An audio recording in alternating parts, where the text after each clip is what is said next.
भारतातील सर्वात श्रीमंत असलेल्या मुंबई महानगरपालिकेवर सत्ता मिळवण्यासाठी सर्वच पक्षांनी कंबर कसली आहे। संपूर्ण राज्यात निवडणूक रणधुमाळीची रंगत वाढली आहे। मतदार राजापर्यंत कमी अवधीत पोहोचण्यासाठी आता एआयचा सर्रास वापर केला जातो। येत्या 15 तारखेला होणाऱ्या पालिका निवडणुकीसाठी प्रमुख राजकीय पक्षांनी आपापल्या प्रचाराचे संदेश सोशल मीडियाच्या वापरासाठी विशेषतः इंस्टाग्राम, यूट्यूब आणि व्हॉट्सॲप सारख्या प्लॅटफॉर्मसाठी तयार केलेत। राज्यात महायुती विरुद्ध ठाकरे बंधू यांचा थेट सामना रंगणारे उमेदवारांना प्रचारासाठी वेळ कमी मिळाल्याने समाज माध्यमांवरील प्रचारावर जोर देत तरुण मतदारांना आकर्षित करण्याचा हा नवा फंडा पक्षांनी आत्मसात केला। समाज माध्यमांमधून विविध मीम्स आणि कॅरेक्टर तयार करून ही लढाई अत्यंत परिणामकारक दाखवण्याचा प्रयत्न पक्षांनी केलाय। या लढाईत टोनी स्टार्क, हल्क विरुद्ध थॅनोस, तात्या विंचू यांसारखी अनेक पात्र मतदारांची मनं जिंकून घेतात। आता पक्षांना त्याची मतेही जिंकायची आहेत।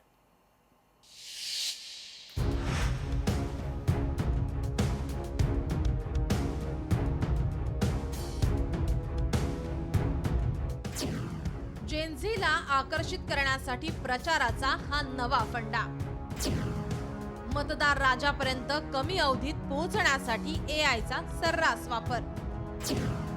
इन्स्टावर रंगला राजकीय पक्षांचा सामना।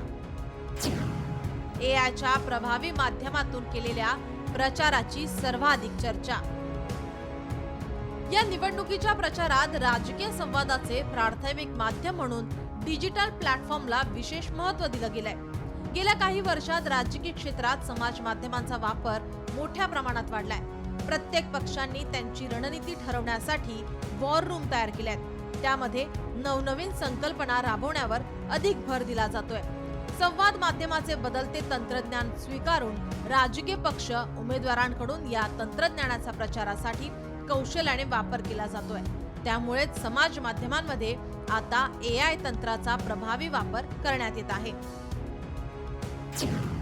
भावनात्मक विश्लेषणासह कृत्रिम दृश्यांची जोड, प्रभावी संवादासाठी चॅटबॉटचा वापर, कमी वेळात जास्त प्रचाराचे साहित्य निर्मिती शक्य, दृकश्राव्य चित्रफिती, विविध रील्स निर्मिती कमी खर्चात शक्य, एकाच वेळी हजारो लोकांपर्यंत पोहोचणं शक्य, आपले मुद्दे आकर्षक पद्धतीनं मांडण्याची संधी।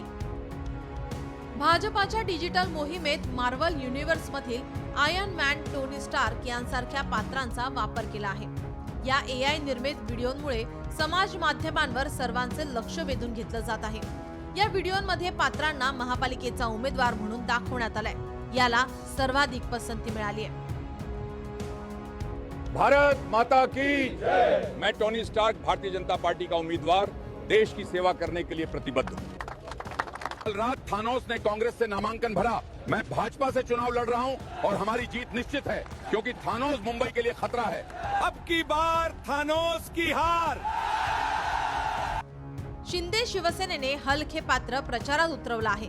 समाज माध्यमावरील हल्क या पात्राची लोकप्रियतेचा फायदा घेण्यासाठी त्याचा अत्यंत आकर्षक पद्धतीनं शिवसेनेने त्याचा वापर केलाय।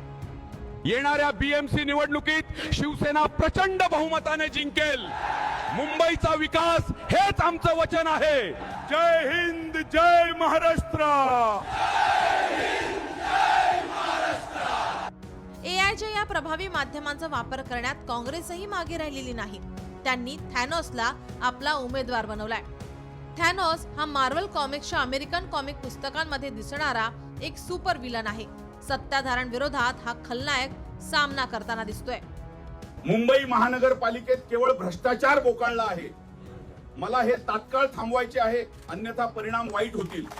मी थानोस काँग्रेससाठी माझ्या उमेदवारीची घोषणा करत आहे।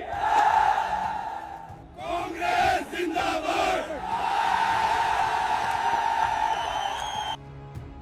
मराठीच्या मुद्द्यावर एकत्र आलेल्या ठाकरे बंधूंमधील राज ठाकरे यांच्या मनसेने तात्या विंचू हे प्रसिद्ध पात्र निवडणुकीत उतरवलंय। एकेकाळी तात्या विंचू हे हटके पात्र चित्रपटाच्या माध्यमातून घराघरात पोहोचलं होतं। त्याच पात्राचा आधार घेत मनसेनं मराठी माणसांच्या घराघरात पोहोचण्यासाठी वापर केलाय। आता भीती नाही, आता ताकद आहे। तात्या विंचू मनसे सोबत उभा आहे। इंस्टाग्रामसह अन्य समाज माध्यमांवर व्हायरल झालेले हे व्हिडिओ एआयच्या मदतीनं तयार करण्यात आले आहेत. राजकीय पक्षांनी कार्टूनच्या मायावी दुनियेतील या सुपर हिरोंना आपलं प्रतिनिधित्व दिलंय. जेनझीला अर्थात नव मतदारांना आकर्षित करण्यासाठी प्रचाराचा हा नवा फंडा मोठ्या प्रमाणात प्रभावी ठरतोय.